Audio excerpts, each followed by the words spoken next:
रविंद्र सिंह भाटी बाड़मेर के शिव विधानसभा के विधायक ने अपने ऊपर पेट्रोल छिड़क लिया है।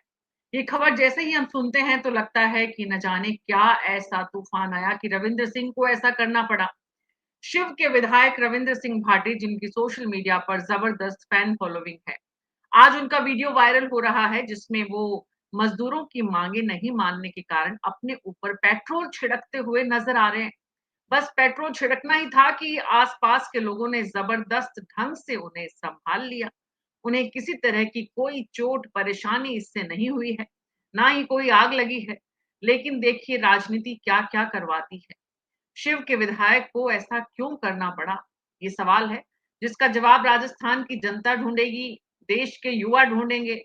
सोशल मीडिया पर उनके फैन फॉलोअर्स जरूर प्रयास करेंगे समझने का कि आखिर रविंद्र सिंह भाटी को ऐसा क्यों करना पड़ा।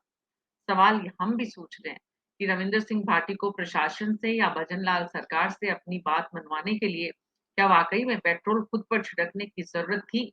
क्या नौबत ऐसी आ गई थी? क्या उनकी बात सुनी नहीं जा रही थी? बहरहाल, मुद्दा हमारा आज की चर्चा को जो है उस पर आते हैं। नमस्कार, मैं हूं आपके साथ डॉक्टर मीना शर्मा और आज हम चर्चा करने जा रहे हैं सीएजी की रिपोर्ट पर, जिसका हवाला दिया है नेता प्रतिपक्ष टीकाराम जूली ने। कहा है कि कैग की रिपोर्ट सब कुछ खुलासा कर रही है। जो पिछले 2.5 साल से वो विधानसभा में बात कर रहे हैं, वही कैग की रिपोर्ट में सामने आया है। वित्तीय जो एक्सपेंडिचर है, उसको लेकर सवाल उठाए हैं, तो सरकार के कर्ज पर भी प्रश्न है। सरकार भजनलाल आखिर केंद्र की योजनाओं से लेकर राज्य की योजनाओं में इंफ्रास्ट्रक्चर में पैसा नहीं लगा पा रही है और सरकार की माली हालत अच्छी नहीं है। ये संकेत टीकाराम जूली ने अपने सोशल मीडिया हैंडल के जरिए दिए हैं। देखिए सोशल मीडिया की ताकत। रविंद्र सिंह भाटी आग लगा रहे हैं तो भी वीडियो सोशल मीडिया पर वायरल हो रहा है, और कैग की रिपोर्ट पर टीकाराम जूली सवाल उठा रहे हैं तो उसकी भी चर्चा सोशल मीडिया पर ज्यादा हो रही है। यानी कि सोशल मीडिया की ताकत का अंदाजा इससे लगाया जा सकता है। हमारे साथ राजीव तिवारी जी वरिष्ठ पत्रकार, श्याम सुंदर शर्मा जी वरिष्ठ पत्रकार और पौरुष भारद्वाज जी कांग्रेस पार्टी के प्रवक्ता है। बीजेपी को लगता है कि ये विषय नहीं है जिस पर बात की जाए, इसलिए बीजेपी ने प्रवक्ता अपना अभी तक नहीं भेजा है। अक्सर प्रवक्ताओं को भेजने से बचती है बीजेपी जब कोई बात ऐसी सामने आए जिसमें उनकी मुश्किल बढ़ने वाली। बहरहाल, पौरुष भारद्वाज जी, क्या मसला है? ये कैग की रिपोर्ट में ऐसा क्या तूफान, ऐसा क्या खजाना मिल गया आपको जिस पर टीकाराम जूली जी इतना सरकार पर प्रहार कर रहे हैं? मीना जी, देखिए, आपके सवाल में कुछ संशोधन करना चाहूंगा। मैं आपके सवाल में ये लाइन जोड़ना चाहूंगा कि कैग को राजस्थान सरकार में ऐसी क्या खामी मिल गई कि वो सबके सामने आई और विपक्ष सवाल उठा रहा है और भारतीय जनता पार्टी उन सवालों का उत्तर देने की बजाय भाग रही है। मैं आपको कहना चाहूंगा कि देखिए, राजस्थान की जनता के सामने जो आंकड़े आए निश्चित तौर पर चिंताजनक है। सीधे तौर पर सरकार की प्रशासनिक और राजनीतिक इच्छा शक्ति की विफलता को प्रदर्शित करती है। मैं अपनी बात को 4 चरण में कहना चाहूंगा। देखिए, सबसे पहले तो आप देखिए कि आज जो चीज आई है ये सिर्फ आज नहीं है। फरवरी 2026 में जब विधानसभा के पटल पे सरकार ने कैग की रिपोर्ट रखी थी, उस समय आपको ध्यान होगा कि उस समय कैग ने उजागर किया कि सरकार के 245 विभागीय खातों में कुल 13,762 रुपए से अधिक की भारी भरकम राशि जो है वो बिना खर्च हुए डंप पड़ी रही। इस राशि का लगभग 62% हिस्सा महज 24 बड़े खातों में था, जिसमें राजकॉम्प में 948.40 करोड़ रुपए, भवन निर्माण श्रमिक कल्याण बोर्ड में जो है रुपए 945.48 करोड़ रुपए और गरीबी उन्मूलन जैसे कार्यक्रमों में 626.3 करोड़ रुपए शामिल थे। इसके साथ ही देखिए कि 996 विकास कार्यों की जो है उपयोगिता प्रमाण पत्र तक सबमिट नहीं किए गए। अब उसके बाद देखिए आपके बजट, इनके पास सरकार के पास इतना बड़ा बजट था और बजट नहीं होने के बावजूद सरकारी पैसा जो है सरकार के खातों में पड़ा रहा। आप उसका उपयोग ना विकास में कर पाए, ना आप गरीबों के कल्याण में कर पाए। अब देखिए, आज जो रिपोर्ट आई है उस बारे में हम लोग बात करना चाहेंगे कि देखिए, आज जो बताया कि राजस्थान सरकार के बुनियादी ढांचे में 56,327.33 करोड़ रुपए के बजट में हम मात्र 51.82 यानी 69,190 करोड़ रुपए ही खर्च कर पाए। यानी विकास का जो पैसा, आधा पैसा जो है वो सिर्फ लाल फीताशाही में अटका रहा। और इसके विपरीत हम जो बजट में जो कर्ज का अनुमान बताया गया था उसमें देखिए देनदारियां 42,972.6 करोड़ रुपए रखी गई थी और सरकार ने तय सीमा से 65% जो है बिना ज्यादा कर्जा लेकर के 71,261 यानी 165.83% का भारी भरकम ऋण लिया। अब आप मुझे इस बात को बताइए कि देखिए इसमें आपस में इतना बड़ा कॉन्ट्राडिक्शन है कि आपके पास 100 रुपए पड़े हैं, 100 रुपए आपको खर्च करने के लिए दिए गए, आपने उस 100 रुपए में से 50 या 55 रुपए खर्च करे, 45 रुपए आपने खर्च नहीं करे। पहला बात तो आपको प्रश्नवाचक चिन्ह यहीं लग जाता है। अब आपने 100 रुपए भी खर्च नहीं करे और आप ऊपर से जो है 70-75 रुपए का कर्जा और एक्स्ट्रा ले रहे हैं, तो ये पैसा जा कहां रहा है? विपक्ष इस बात को सवाल पूछ रहा है। और दूसरी बात देखिए, आप सीएजी की जो रिपोर्ट आई है उसमें सिर्फ आंकड़ों का खेल नहीं है, उसमें यह भी बताया गया कि सरकार के द्वारा जो पैसा उपयोग किया गया उसका 20% पैसा भी जो है वो मार्च के महीने में जो है आनन फानन में फटाफट बजट तैयार करके हाथों हाथ उसको खर्च करके सिर्फ कर्तव्यों की तीसरी की गई। और देश की अब से पहले की तमाम जो वित्त के एक्सपर्ट्स हैं या देश के अन्य राज्यों में जो संसदीय समितियां होती है, वो सरकारों की इस तरह की प्रैक्टिस पे हमेशा ऑब्जेक्शन उठाती आई है कि जो सरकारें चाहे किसी भी राज्य की हो चाहे वो केंद्र सरकार हो, अगर आप मार्च के अंदर आपका बजट लैप्स होने के लिए जा रहा है और आप आनंद फानन में उसको खर्च करने की प्लानिंग बनाते हैं, तो निश्चित तौर पे देखिए वो गुणवत्ता पे भी फर्क डालता है वो पैसा। और वो पैसा देखा जाए तो वो सिर्फ एक नाम मात्र का खर्च होता है, वो पैसा मतलब अनुपयोग, एक तरीके से अनुपयोगी होता है, फाइलों में तो खर्च हो जाता है पैसा, लेकिन उसका जो वास्तव में रिजल्ट जनता को मिलना चाहिए वो नहीं मिल पाता। अब आप देखिए आज जो कैग की रिपोर्ट आई है उसमें दो जो है उसमें दो तरह के राज्य बताए, तो टॉप 5 राज्य बताए गए हैं और जो है सबसे पिछड़े प्रदेशों के बारे में 5 के बारे में बताया गया है। अब आपको जानकर के ताज्जुब होगा, देखिए हम हमेशा से भारतीय जनता पार्टी को कहते हैं, 2023 के जब चुनाव हो रहे थे तभी भी हमने भारतीय जनता पार्टी को कहा कि आप कहां कन्हैयालाल जैसे मुद्दे उठा करके ला रहे हैं, आप कहां लाल डायरी जैसे फर्जी मुद्दे उठा करके ला रहे हैं। आपकी केंद्र में सरकार चलते हुए 9 साल हो गए, उस समय 9 साल हुए थे, आपके 9 साल सरकार में चलते हुए हो गए, हमारे को राजस्थान में 4.5 साल हो गए। चुनाव केंद्र सरकार के विकास कार्य बनाम कांग्रेस सरकार के राज्य सरकार के विकास कार्यों पर करवाइए ना, परंतु प्रधानमंत्री जी तक जो है अपनी केंद्र चुनाव सरकार की तो हो उपलब्धि नहीं गए, बता पाए। चुनाव के परिणाम भी आपके खिलाफ आए। इसका मतलब कि बिल्कुल सरकार से संतुष्ट जनता नहीं थी, आपकी सरकार से नहीं असंतुष्ट थी। आपकी सरकार ने मीना जी क्या देखिए, किया उसका हिसाब किताब तो चुनावों में हो गया, इसलिए आप उस बात को तो छोड़ दीजिए। अब बात हो नहीं रही है मीना जी कैग की देखिए, रिपोर्ट की, जिसका टीकाराम जूली यहाँ पर जिक्र कर रहे हैं, और जिसमें कैग की रिपोर्ट की जो फाइंडिंग है उसके मुताबिक प्रदेश ऋण के बोझ में बढ़ रहा है, दब रहा है आगे। ऋण लगातार सरकार जो अपने ऊपर बोझ आर्थिक जो है वो बढ़ा रही है। राजीव तिवारी जी, कैग की रिपोर्ट तो दोनों तरफ डबल इंजन की सरकार है, उसके बाद भी अगर रिपोर्ट इस तरह की आ रही है तो कहीं ना कहीं इस बात में तो कोई दो राय नहीं है कि आर्थिक संतुलन बना पाने में भजनलाल शर्मा इस समय अभी तक सक्षम या सफल नहीं है। देखिए वो रिपोर्ट से ही मालूम पड़ रहा है, अगर सफल होते तो रिपोर्ट अच्छी आती ना। और ये तो डबल इंजन की सरकार, अगर केंद्र में भी कैग की रिपोर्ट आएगी जब, उसमें ही मालूम पड़ जाएगा कहाँ का पैसा कहाँ कितना खर्च हुआ कितना नहीं हुआ। और ये कोई खाली बीजेपी की सरकार के साथ ही नहीं है, कांग्रेस की सरकार के साथ भी यही स्थितियां थी। वहां भी कैग की रिपोर्ट हर साल आती थी, हर साल उसमें तमाम मीडिया में चीजें आती थी कि साहब इतना खर्चा पैसा था, उसमें से इतना ही खर्च हो पाया, या जितना खर्च हुआ उसका विकास कार्य दिखा नहीं, इतना पैसा लैप्स हो गया, कर्ज इतना था इतने से इतना बढ़ गया। हालांकि इस सरकार के एक साल में बजट के बाद से ही जो 165% कर्ज बढ़ा है, ये वाकई गंभीर स्थिति है। और वो पैसा गया कहाँ फिर, जब आपके पास खुद का पैसा केंद्र के द्वारा दिया हुआ राजस्व पड़ा हुआ है, राजस्व खर्चों के लिए, जो विकास कार्यों के लिए, तो वो तो खर्च हुआ नहीं। 50% आपका लगभग 51 पॉइंट समथिंग अभी बता रहे थे भारद्वाज जी, तो वो खर्च हुआ। बाकी कहाँ गया फिर? बाकी आपके पास वो तो केंद्र का पैसा है, आप उसको जब तक कि आप उसका जमा खर्च नहीं बताएंगे जब तक वो पड़ा ही रहेगा आपके। लेकिन इस जब वो पैसा पड़ा हुआ था फिर कर्ज की क्या जरूरत थी? किन चीजों में, या तो आपके पास सेल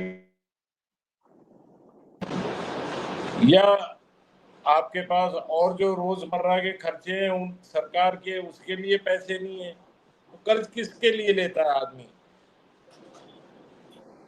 तो ये सारी चीजें, तो वित्तीय प्रबंधन कैसा है, वित्त मंत्री क्या कर रहे हैं, वित्त मंत्री ने तो अपने क्षेत्र में 80 करोड़ पिछले साल ड्रेनेज सिस्टम में लगाए थे। वो पता नहीं ड्रेनेज सिस्टम के बाद भी वहां तो पानी खूब भर रहा था। पिछले साल पूरी जो खबरें आ रही थी उसमें यही था कि साहब पूरे सीकर रोड डूबी हुई है। तो वो ड्रेनेज सिस्टम का पैसा कहाँ गया? और इस बार भी कहीं कोई ड्रेनेज होता दिख नहीं रहा। जब तक ड्रेनेज का काम आधा अधूरा होगा तब तक बारिश फिर आ जाएगी, पानी के वेग में वो सारा किया कराया फिर पानी में मिल जाएगा। जैसे कि नालों की सफाई होती है, हर बार उसमें कितने 12 करोड़ या कितने खर्च,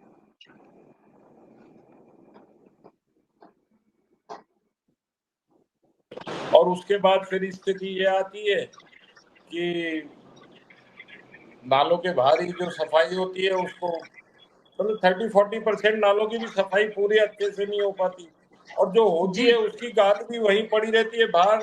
एक पानी आया वो सब फिर वापस नालों में चला गया। तो ये पूरा वित्तीय प्रबंधन किस तरीके से करना है, ये भजनलाल सरकार के लिए बहुत ही चुनौती है बड़ी, और इसको इनको सुधारना पड़ेगा जल्दी से। नहीं तो जैसे अशोक गहलोत सरकार के साथ पब्लिक ने किया है, अब बचा कितना सा है, 3 साल 3.25 साल बचे हैं, जी। वो भी सारा दूध जी। का दूध पानी का पानी हो जाएगा। तो श्याम जी, लेकिन मैं आपके जो पास आ रही स्थितियां हैं अभी, जैसे आज 90 पैसे सुबह फिर बढ़ गए पेट्रोल डीजल में, हूँ। तो महंगाई तो लगातार बढ़ती जा रही है। और उसमें आप देखिए कि वो जो नए आपने अभी जनगणना का जो नया फॉर्म बनाया ये उसमें तो ये भी है चुनाव कि चुनाव आपका चुनाव घर निकलने के आपका समय घर का ईंट सिर्फ पत्थर से इंतजार बना था है या राजीव फूस तिवारी गाड़े से जी बना है। कि 5 राज्यों के चुनाव हैं, वो जैसे ही हों तब तक पेट्रोल डीजल के दामों को रोका जाए, ये सब ने कहा था और वो जो कहा वो हुआ। यानी देखिए, कि हमने तो ये नहीं कहा दरअसल था उस रोज की सचिन पायलट जो है वो सेंट्रल में नहीं जाएंगे। वेणुगोपाल अपनी जगह पे ही बैठे हुए, वहां सतीश बन गए। तो ये सारी चीजें आपको आकलन करना पड़ता है। और आप ये देखिए कि जो स्थितियां अभी चल रही हैं आगे भविष्य में मुझे लग रहा है कि वही लूट खसोट वाली स्थिति आने वाली है हमारे भारत में भी, क्योंकि जब जी। आदमी के पास खाने तो नहीं हो, खाने को पीने ये को नहीं स्थिति होगा, आए यही उससे होगा। पहले सरकारों को अपनी व्यवस्था को करना है। एक तरफ तो हमें इकोनॉमी को आगे बढ़ाना है, दूसरी तरफ हम जिस तरह का इस वक्त प्रचार प्रसार रील का जो एक दौर चल रहा है, उसमें कोई ई रिक्शा का इस्तेमाल कर रहा है, कोई साइकिल से जा रहा है, कोई बस अब घोड़े पर जाने ही बाकी बैठे, गधे और घोड़े पर ही जाना बाकी बैठा है। श्याम सुंदर शर्मा जी, सवाल ये है कि सरकार की तरफ से जितना मतलब राइजिंग राजस्थान और निवेश को बाहर लाने के लिए एग्रोटेक मीटिंग्स जिस तरह के प्रयास किए जा रहे हैं, भजनलाल शर्मा बड़े एक्टिव नजर आते हैं, लेकिन हकीकत दरअसल जो कैग की रिपोर्ट बयां कर रही है, दोनों में जबरदस्त विरोधाभास है।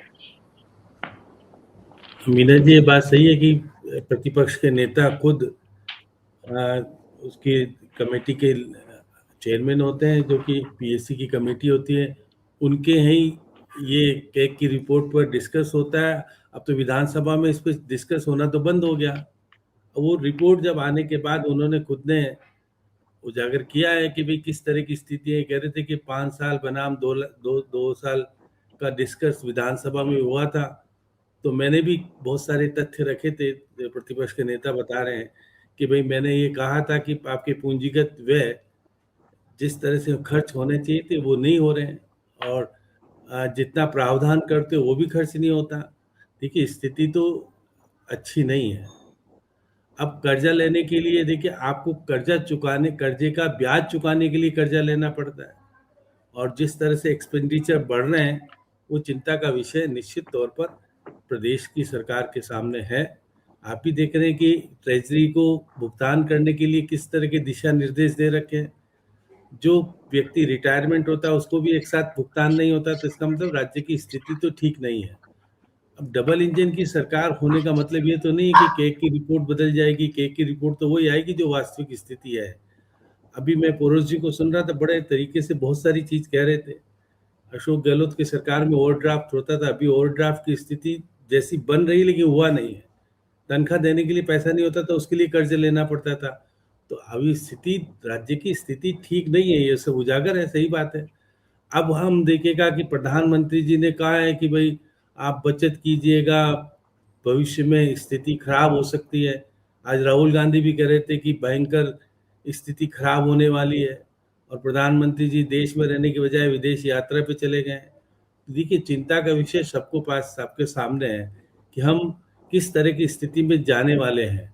अगर बेरोजगारी बढ़ेगी और सारी स्थितियां खराब होगी तो और प्रदेश की स्थिति चरमरा जाएगी। तो इसलिए चिंता का विषय है। केवल फोटो खिंचाने के लिए सेशन नहीं करना चाहिए कि मुख्यमंत्री जी कभी बस में जा रहे हैं, कभी इलेक्ट्रिक कार का उपयोग कर रहे हैं, और वो डिप्टी सीएम जो फाइनेंस मिनिस्टर है वो आजकल ट्रेन में यात्रा कर रही हैं, आ रही जा रही हैं, और लोगों को बता रही हैं कि भाई मैं कैसे आ रही जा रही हूँ।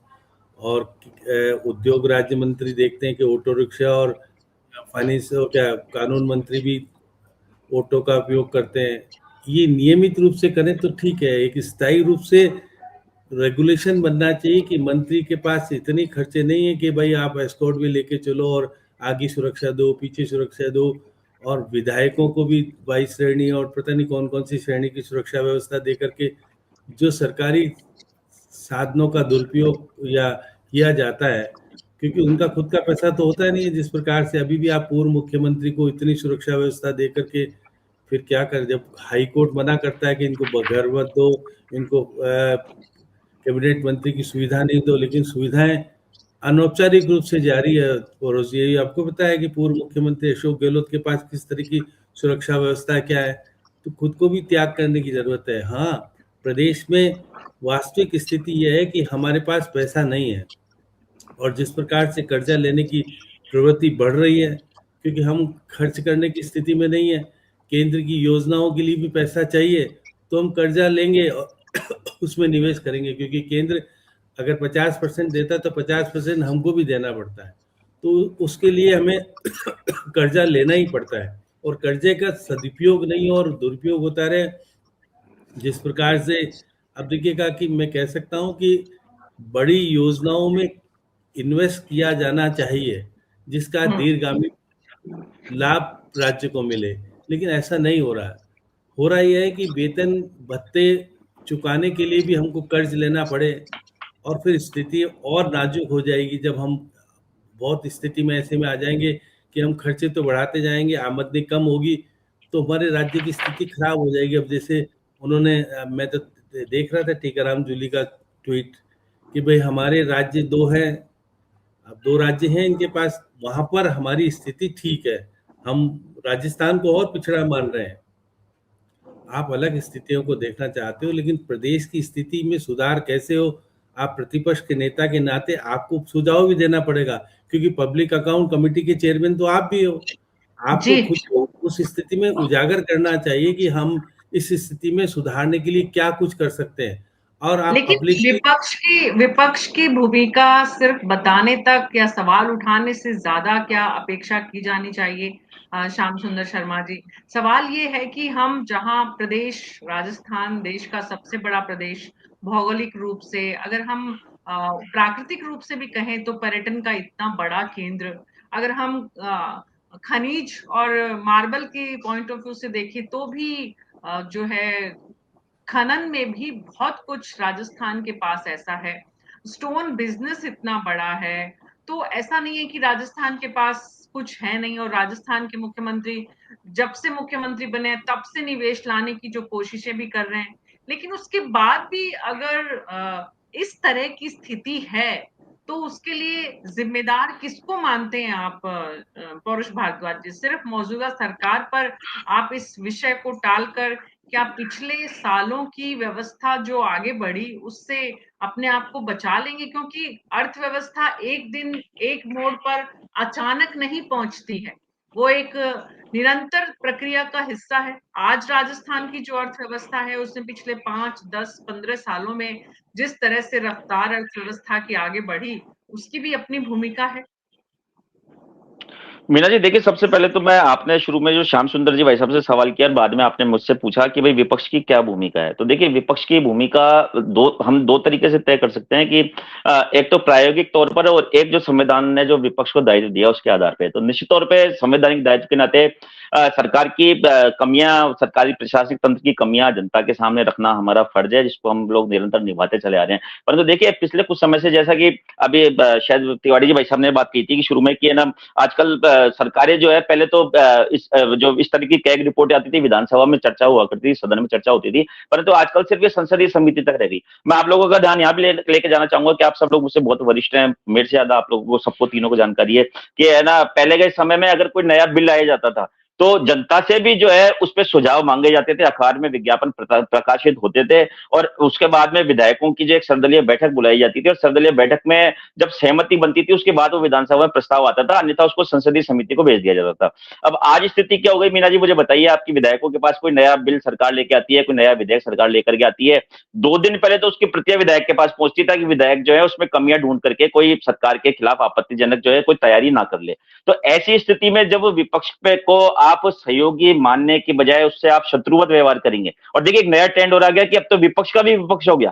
पहले संवैधानिक व्यवस्था ने तो सत्ता पक्ष और विपक्ष दिया, सत्ता पक्ष अपनी अपनी खूबियां बताएगा, विपक्ष उसमें सकारात्मक आलोचना करेगा और सुझाव बताएगा। अब यहाँ तो स्थिति होगी कि विपक्ष सरकार की उतनी आलोचना नहीं कर पाता जितनी सरकारी पक्ष जो है वो विपक्ष की आलोचना करते हैं, और अभी से लेकर के नेहरू जी तक पहुंच जाते हैं। तो निश्चित तौर पे इन स्थितियों के लिए सत्ता पक्ष जिम्मेदार है, माहौल खराब करने के हिसाब से भी और संसदीय व्यवस्थाओं के हिसाब से और सरकारी कार्यप्रणाली के हिसाब से भी सरकार को आगे आकर के देखिए, हमारे हम तो ये तो अपने आप को सनातनी कहते हैं, हम सब सनातनी है। हमारे तो पौराणिक प्रसंग है कि दिन में महाभारत के युद्ध हुआ करते थे, रामायण के युद्ध हुआ करते थे, शाम को जाकर के एक दूसरे के खेमे से जाकर के शिक्षाएं लेकर के आते थे कि सब मैं क्या करूं, मुझे बताइए, युद्ध लड़ने की शिक्षा दीजिए, मुझे कैसे होना चाहिए। और पहले हमारी राजनीति में परंपरा थी, नरसिंह राव जी का समय आपको ध्यान है, अटल बिहारी वाजपेयी जी और नरसिंह राव जी मित्रवत उनका व्यवहार तथा कई महत्वपूर्ण मसलों पे एक होकर राय भी करते थे, उसके बाद में पार्लियामेंट में जो है बिलों को भी पेश किया जाता था। अब आज क्या स्थिति हो गई मुझे बताइए आप, हर जगह कटुता, निचले लेवल पे कटुता, बड़े स्तर पे कटुता, हर जगह इस तरह का माहौल बन गया। निश्चित तौर पर भारतीय जनता पार्टी को सुधार, उसका अर्थव्यवस्था से किस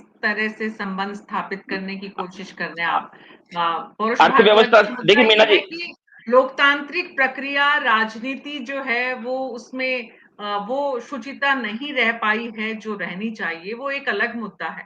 लेकिन अर्थव्यवस्था की रफ्तार तो इकोनॉमी स्टेट की जो है, फाइनेंस जो है, वो की है। फाइनेंस नहीं फाइनेंस अगर स्ट्रांग है देखिए, किसी भी स्टेट का, मैं तो उससे उसकी ग्रोथ रेट पूरे देश में अलग स्थापित होगी। राजस्थान की ग्रोथ रेट नीचे जाने का कोई कारण समझ में आता है आपको राजीव तिवारी जी? राजस्थान की ग्रोथ रेट हर वजह से ऊपर जाने का कारण समझ में आता है? देखिए, राजस्थान में ग्रोथ रेट जो नीचे जा रही है, और ये कोई 1-2 दिन में जा नहीं रही है, लगातार ये प्रोसेस है जो जब तक आप इसको कंट्रोल नहीं करेंगे, कुछ इसके लिए कुछ सकारात्मक निर्णय नहीं करेंगे, कुछ बहुत ही एक्स्ट्रा ऑर्डिनरी आप कदम नहीं उठाएंगे, तब तक ये प्रोसेस रुकने वाला नहीं है। अब आप देखिए कि जो भी योजना बनती है, आप बिना उसको एसेस किए सिर्फ पब्लिक की एक पब्लिसिटी लेने, मतलब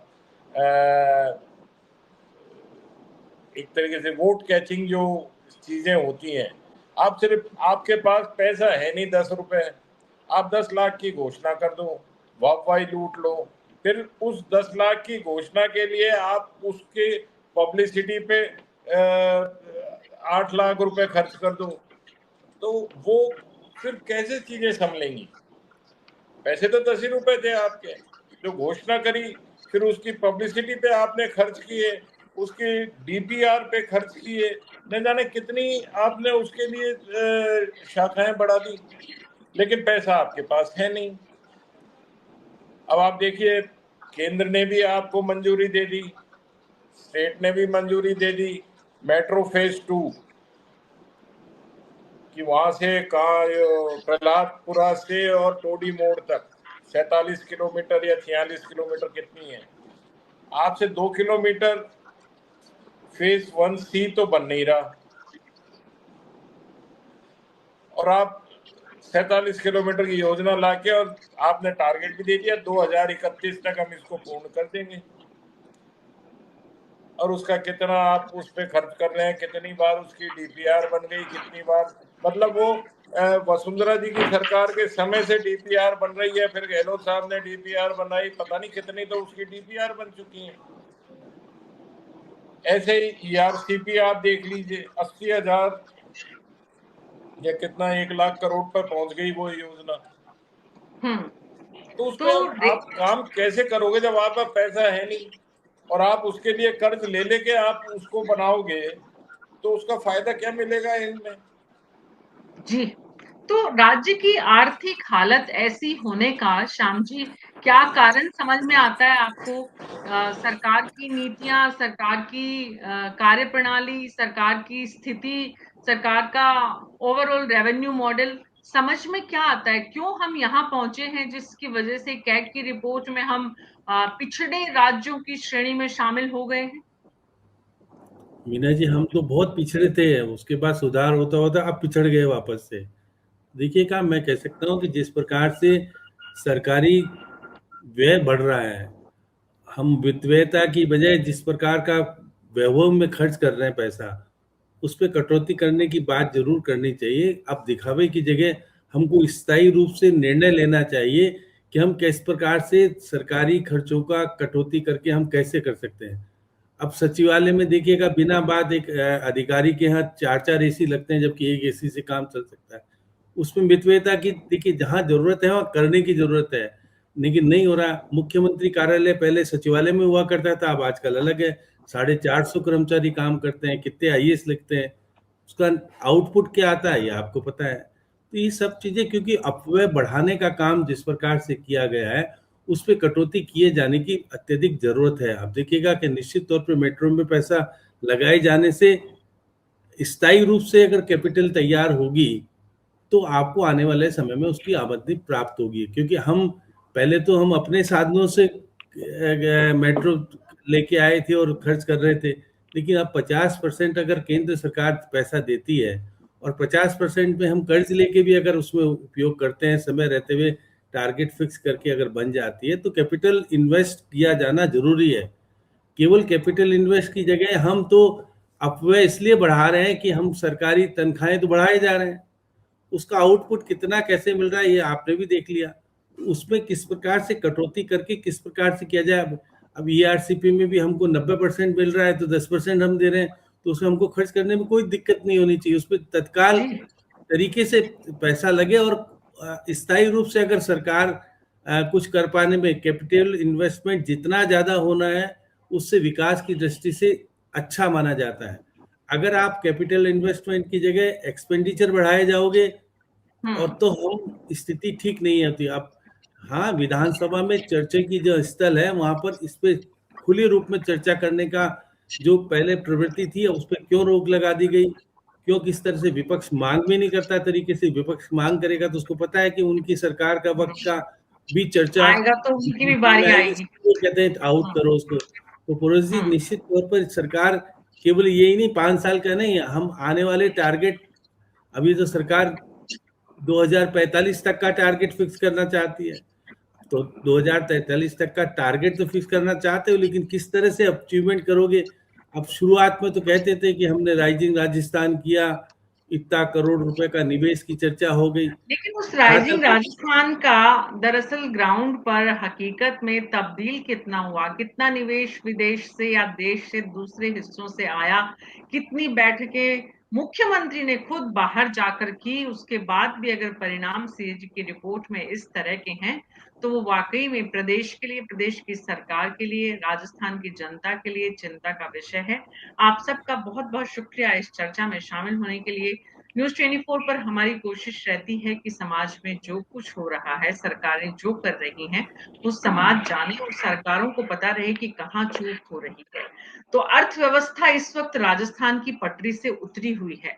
भजन लाल सरकार, राज्य के मुख्यमंत्री लगातार कोशिशें कर रहे हैं उसे सुव्यवस्थित करने का, लेकिन अभी तक सफलता नहीं मिली है। ये कैग की रिपोर्ट से साफ हो गया है।